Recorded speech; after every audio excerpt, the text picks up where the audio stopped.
for some reason, it's pretty interesting to, I grabbed some of these points from something I talked about a year ago, and it's interesting to see that a lot of the points are still there and remain unanswered, as well as needs. So I think the whole notion of understanding, I mean, we're there with respect to open data. I mean, it's not only at the tipping point, it's past the tipping point. So I think it's on the top of everybody's tongue. Everybody has maybe a different notion of what that may mean.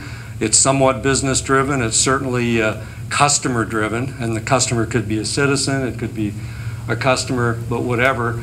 But it's like, how do we get to that? And when you see a conference like this that is about open geospatial data and software, when you see 1,000 users and contributors showing up for a conference in Denver, I mean, that tells you that people are trying to get a handle on this.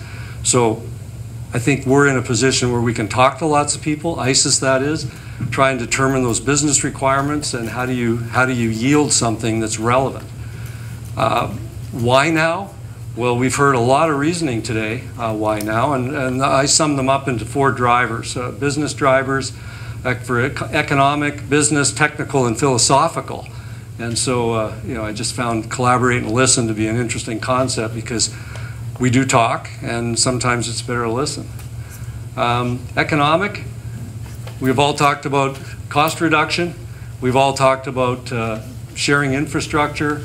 There's certainly a loss of legacy revenue, but then how do you leverage your dollar growth in a different way? How do you offset the economic decline of traditional business with new business or new realizations of value? So I think that's one of the things we can assist in getting people to talk about together, get collective minds together. I mean, a lot of questions have been asked today, no real specific answers, but the answers have to be sought, and that's what I think ICIS can play a role in the future. Is we do that now, but I think we can even get better at it, because everybody has strong viewpoints, everybody has strong reasoning, and collectively I think solutions then can be found to solve that, some of that data problem you addressed. Is it data or is it information, right? So that's really part of the economic reasoning. From a business point of view, well, that's a given. There's lots of emerging opportunities that didn't exist before, created by different reasons. There's a demand for service that's unprecedented. There's more data than we've ever known that we even know what to do with, and there's going to be continually more data. It's cheap to store, it's cheap to gain, but it's expensive to do something with. And then how do we add value to all that stuff to make it worthwhile from a business perspective? It's great to say we're open and we've got data for our garbage collection, but who's willing to pay for it? I'm not. I just put my garbage cans out at the same time every week, so hopefully somebody shows up. But maybe my kids won't feel like that. They'd rather go on, get a Twitter notification to take those garbage cans out, whatever. Technically, technically we're there. We got Web 2.0, we've got a plethora of social media tools. Open source we talked about. Nell's made some great points about that. The hackathon concept, I know Jason's been involved with that, and yields a lot of high value, so you can get those solutions basically for free with low cost or no cost tools and very little licensing. The hardware platforms are clearly there. The price to gain servers, we've bought new infrastructure at pennies to the dollar what we used to have to buy it for. So we're there technically. It's just a matter of designing a solution that leverages those platforms. You don't start with the technology and go forward. You go to the technology last to see how you support your requirements. Philosophical, well, that's pretty interesting. We heard a lot about the philosophical side from Stephanie today on the whole need for transparency, the demand to be transparent, the whole idea of engaging citizens, gaining value from the citizens. How do you get them to actually work with us instead of against us and create value? The whole idea of sharing and seeking. And there is an obvious philosophical one about there's an entitlement today. People feel that that data is not private anymore. It should be available. They're entitled to see it. They've paid for it in some way, and nothing should be hidden. Otherwise, there's a lack of trust that's created. So challenges, tons of challenges. We talked a little bit about the ownership, the legality, the liability. There's the whole notion of security. You don't want your data altered.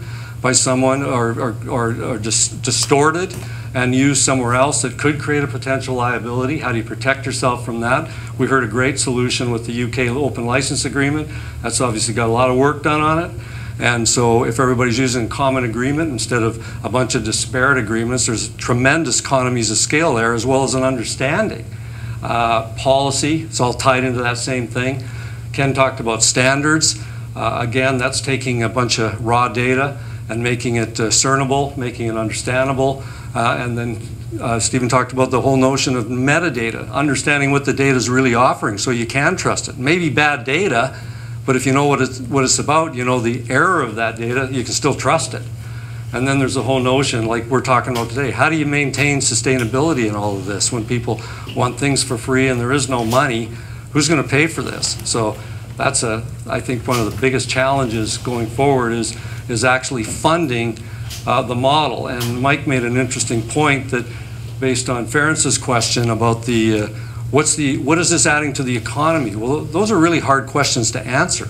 There's no real precedent for it, but on the answer was partly, well, if it's not costing the taxpayers money, then the need to justify, and I'm sort of interpreting this a little bit, Mike, but it's not quite the same as politically justifying it. There's a business model that's been created and a need, so that becomes sustainable. But there's not a real, what would you call it, a return on the investment. I mean, you talked about putting money in ICIS for 10 years. Can you measure that return on investment? I don't know.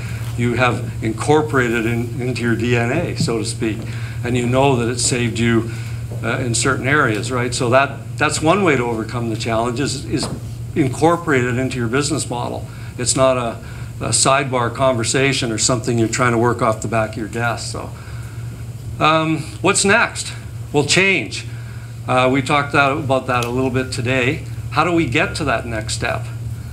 Well, I think it's determining what is useful.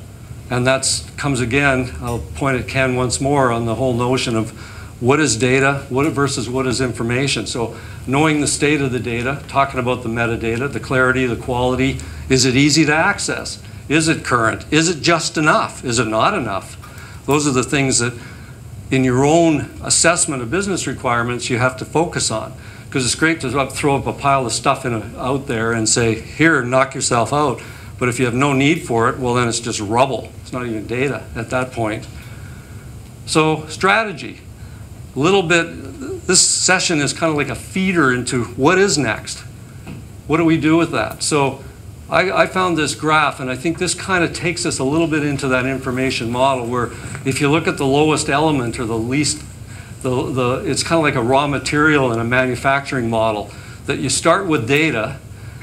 With the actual understanding of that data, it becomes useful, which leads to information, which then if you're using that information for a specific purpose, provides you with knowledge that you can then use for assessing and actually create wisdom from it so you don't have to learn the hard way time and time again. So that DIKW value curve is, I think, something we could collectively work on to maximize value out of all the information we're gathering. So that's a kind of a viewpoint on that.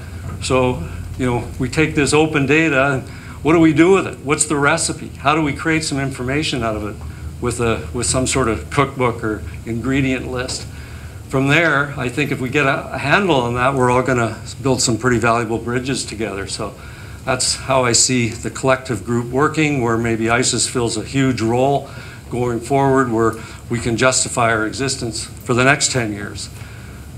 So projects, what comes out of that exercise of strategy? No different than the last round where we strategized on our strategic directives and came up with some very focused projects. We're focused on the cadastre, we're focused on the address, we're focused on the facility of delivering information.